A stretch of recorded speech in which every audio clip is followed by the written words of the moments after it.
Welcome to this edition of Brandsight's podcast. I'm Elisa Cooper here with Matt Thurlin. So Matt, are you ready for this 14-hour flight to Abu Dhabi? I am, yeah. As ready as one can ever be, I suppose. But really, if I think back to all the places we've been able to travel to attend these ICANN meetings going back, a decade or so, it's pretty cool to be able to go to places that you probably wouldn't otherwise be able to go to. So yes, I'm excited to go to Abu Dhabi and looking forward to it.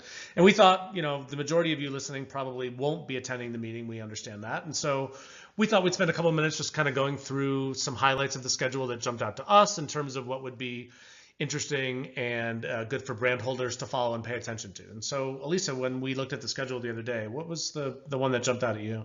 I think the one area that I'm particularly interested in is the EU's new GDPR and how that new privacy policy is going to impact Whois. I think there are a lot of unknowns about how registries and registrars will present that information and still comply with ICANN's requirements. We attended a meeting with ICANN last week, and it seemed very clear that they were looking to the community to determine really how to handle these new privacy requirements. And I was hopeful that ICANN would be providing some guidance to us. There are a couple of sessions that are scheduled in the agenda, and one in particular is a cross-community session. So I'm very interested to hear from others, what their plans are, because I think everyone feels strongly that they absolutely will comply with the EU requirements and, would be much less likely, if given the choice, they're going to be much less likely to comply with the ICANN requirements over EU requirements because the penalties are quite stiff. So I'm very interested in seeing how all that plays out. The thing with Whois is that, it's a topic that never goes away. And already people are talking about tiered access, and that's something that we talked about years ago. Yep. And, the issue that I have is, we've got 8 months left, which is not a lot of time to implement anything. And if you look at some of the other things that ICANN has been working on, they go on for years. So to have such a radical change to the way Whois is handled in such a short period of time, I have a hard time imagining how that's all going to play out. But I'm very interested to hear from others and from ICANN.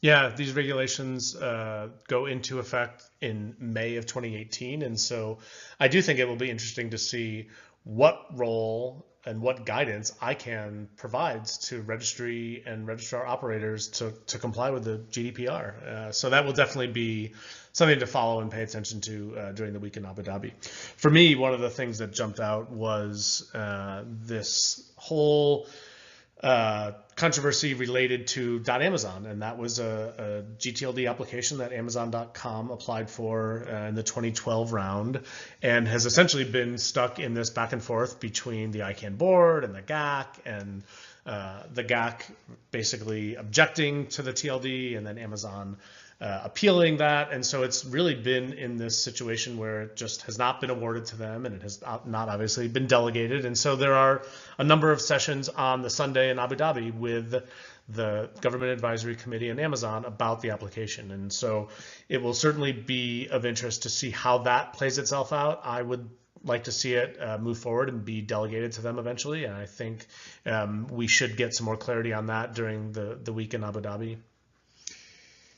Another topic that I'm also interested in learning more about is where we are at with privacy proxy accreditation. This is one that's been on the books for quite some time. And, for brand owners who are trying to investigate websites and they're relying upon Whois information, but that Whois is under a privacy registration, understanding, what the process is for revealing that information, and having providers of that privacy service that are accredited and have agreed to follow certain practices and processes. I think that's really important for brand owners to be able to understand what they can expect, because generally, it's so common that if you find someone that's doing something on a website with your brand, and to find that Whois is masked, it's very, very common, and it's just so frustrating. Yeah, and there's no common set of relay and reveal processes, no requirements on these providers. And so this was tied to the 2013 Registrar Accreditation Agreement, and the work has basically been ongoing ever since then. And it really is a pretty big fundamental process to put in place this notion of accreditation. So it will look very similar, I imagine, to the registrar accreditation process. And so, yes, it will be important to see how that plays out, because I do think, to your point, anyone that's using Whois on a regular basis has a real keen interest to see just what this process looks like going forward.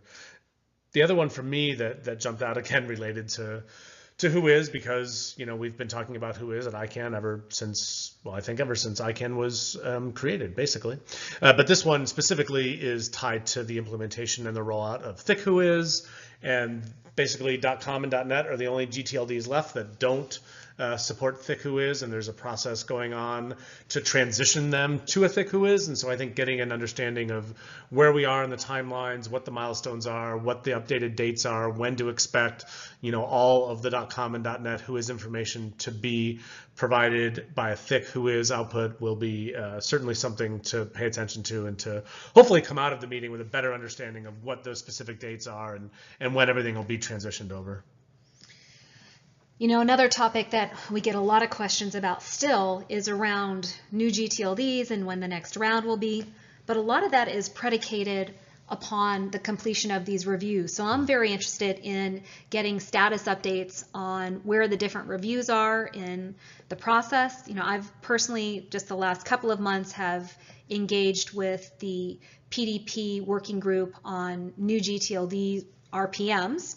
And I'm interested to hear sort of a recap of exactly where we are at and what the next steps will be. I know that currently that group is working on preparing a survey that would go out to the registries and registrars and brand owners to understand whether or not those RPMs and how those RPMs have worked and whether they and how they've been effective. So I think understanding sort of where we are at with all of the different reviews, and that's just one review in particular that I'm interested in, I think will help us to understand sort of where we are at in the total process for the next round. Yeah, no, there's certainly no shortage of topics to keep track of, basically like there always are at ICANN meetings. And what we try to do is we try to go over and absorb as much of this as we can, digest it, and come back, and we'll do our post ICANN webinar. That it's been a couple of years since you and I have done a post ICANN webinar together. It's been a little while. Yeah, it's been a little while, but we'll be doing that. I think you have the details. Is it Wednesday, November 8th, right? It is at 10 a.m. Pacific, 1 p.m. Eastern time. You can visit us on LinkedIn and find a link, as well as our Facebook. So please do register.